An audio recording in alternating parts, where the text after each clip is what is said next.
All right, hello once again, everyone, and thank you for tuning in to the YouTube channel. Welcome to the Woke Vlog, or Woke the Vlog, presented by me, Uvui. Right.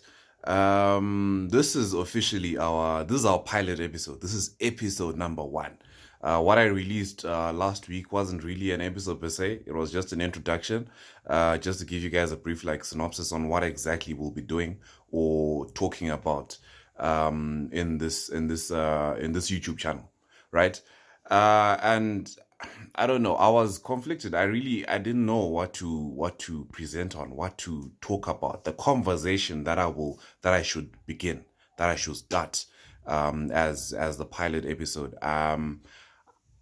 There are many topics that come to mind when we talk of woke culture, things like politics, of course, things like racism, culture, and so on. But I felt like, just to ease people into this, let me not go for the jugular vein on the first go. Let me just this is sort of like foreplay for those that know for those that know what's up. Yeah, this is sort of like me easing people into it. So today I decided to talk about a mellow topic, but very important, nevertheless, and that is the topic of religion. Um, and my philosophy, my I don't know, my I'll start with my conclusion. My conclusion is that really, guys, it's not that deep. What led me to this point is that I feel like religion is important. It is very, very important, and it's key. Everyone needs something to believe in. As a human being, for you to know your purpose in the world, for you to live, you need something to believe in. You need something to live for. It's like a quote. I'm not sure if it's by Tupac or something. I mean, Tupac died before I was born anyway, so I could be wrong. But I let's assume, for argument's sake, that it was by Tupac. And the quote goes, "If you don't stand for something, you will fall for anything or fall for everything," or something along those lines, or all that jazz. But yeah, so for that reason, I feel like religion is important. But I feel like sometimes we take it a bit too far. We get to a point whereby we're sort of like zealots. You know what I mean? We take it too far. Yeah, for lack of I know, I think I've been reiterating that like a broken record, but guys, it's not that deep. We are sort of like becoming extremists, and we run the risk. I'll give an example. I'm a Christian, and we run the risk of being like, those, like, there's a certain sect of Muslim people, like, when I'm talking about, or Boko Haram and Al Qaeda. Those people, the reason why they go around bombing the world is because they believe that God tells them to do so. And it all stems from a point of certain extremism. And guys, it's not that deep. I come from a conservative church. I am a Christian. Yes, I do. I believe in God. I believe in the Bible. But I come from a conservative church, so I've seen the effects of certain extremist lines of thought, and the effects that they have in the society. My my idea of religion and Christianity, from what I understand, from the limited understanding that I have of the Bible, which is that's where we get our beliefs from, is that we are supposed to bring people, like, we're supposed to convert people, get them to believe in our religion because we think it's cool, we think it's great, we think everyone should believe in it. So we should, I don't know, go and convert people, I suppose, and get them to come. But I feel like some of our behavior as Christians, some like myself included, can be tagged or flagged as extremist, such that it ends up repelling people instead of attracting them. For example, what we need to briefly, I think in summary, I'll briefly summarize and then I'll start rambling again. In summary, what I would say is that church, for me, I don't know about your church, I don't know what you believe in, but church for me is like a hospital, right? We're all broken people, all of us, definitely, without a doubt. That's a given. We are all broken people. None of us is perfect, right? And we're in hospital, we're in the casualty, we're in the ICU, right? And we're waiting for a doctor. I'm not sure in this scenario who the doctor is, whether it's Jesus or the preacher or someone to come and heal us, right? But we have a situation, a scenario whereby other patients in the ward start going around diagnosing people, discharging people, and that's not right. I don't think that should be the case, and some of you have already guessed what I'm talking about today. I'm talking about judgmentalism, if ever there's such a word, right? I think we should stop it. It's it's doing more harm than good, actually. It's great to believe in something, but then we must not expect people to live by the same standards, sorry, that we set for ourselves. I have seen this happen in front of my eyes for obvious reasons. I won't mention people or a specific church, but I've seen this happen, like whereby a person comes, they are broken, they are ill, they are ill in quotes, and they are going to the hospital or the clinic. They want to be healed, right? When they enter, ideally, when you enter like a hospital, right? The nurses, they welcome you, and well, they're supposed to. I'm assuming, like, there you are, you're on the stretcher or the gurney or whatever. They're supposed to like welcome you and say, no, let's get this guy to the operating room. Like, what exactly is the problem? Let's get this person sorted out so that they can be healthy and be on their way, right? But now we have a situation whereby people are not as welcoming.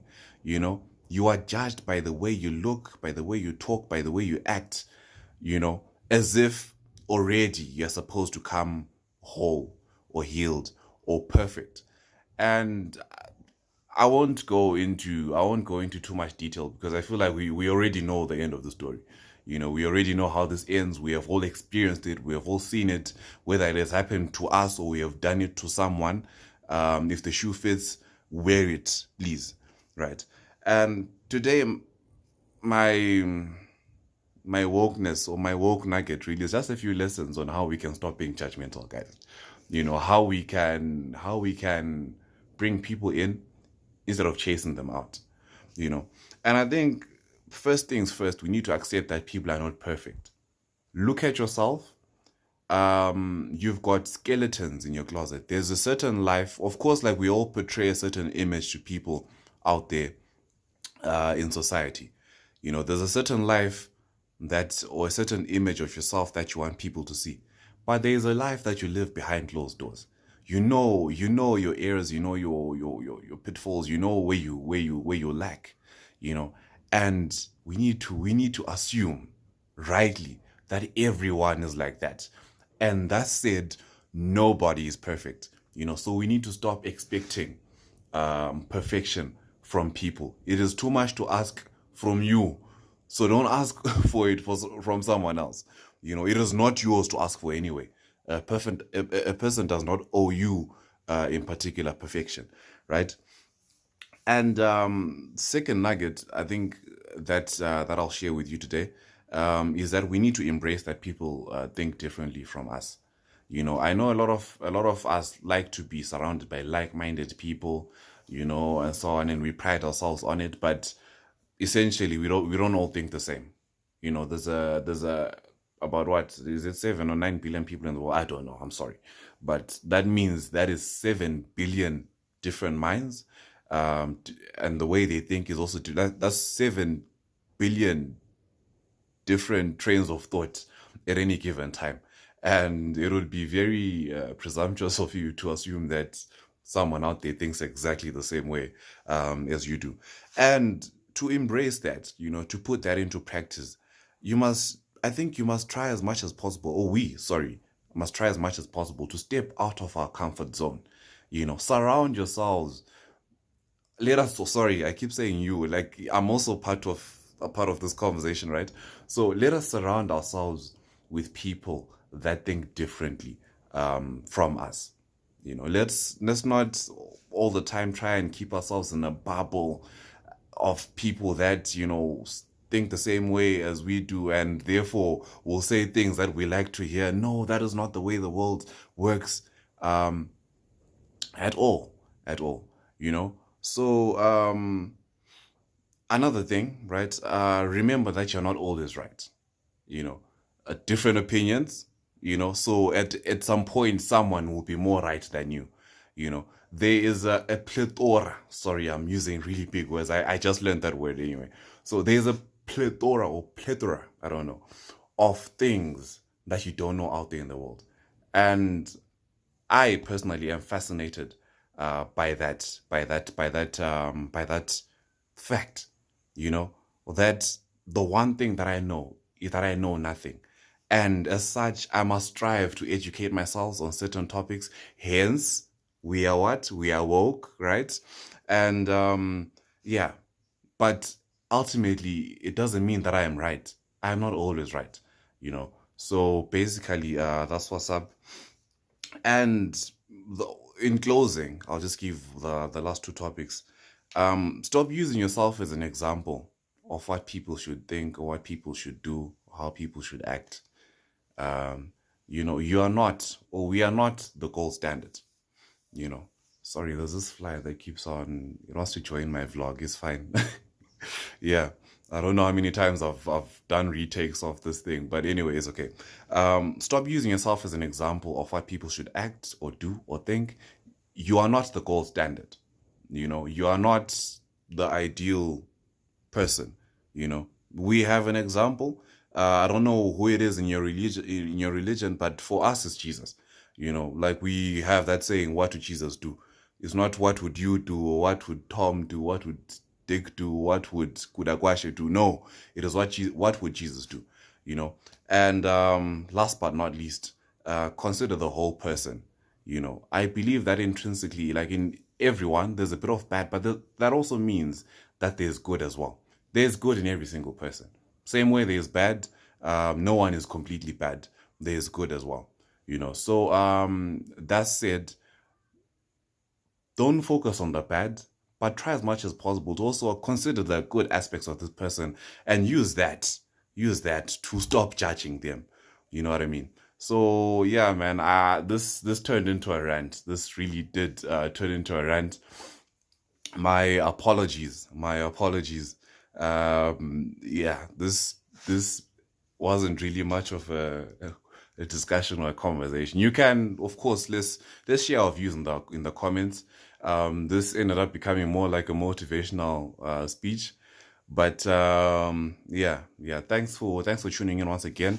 If you've been listening this far, I'm assuming you like something about the video. So like, subscribe, turn on post notifications if you don't have them on right now, and share the links. And let us meet again next week. Then I will now be talking like the real stuff. Like we'll now be proper educating each other on these things. All right, thank you for tuning in.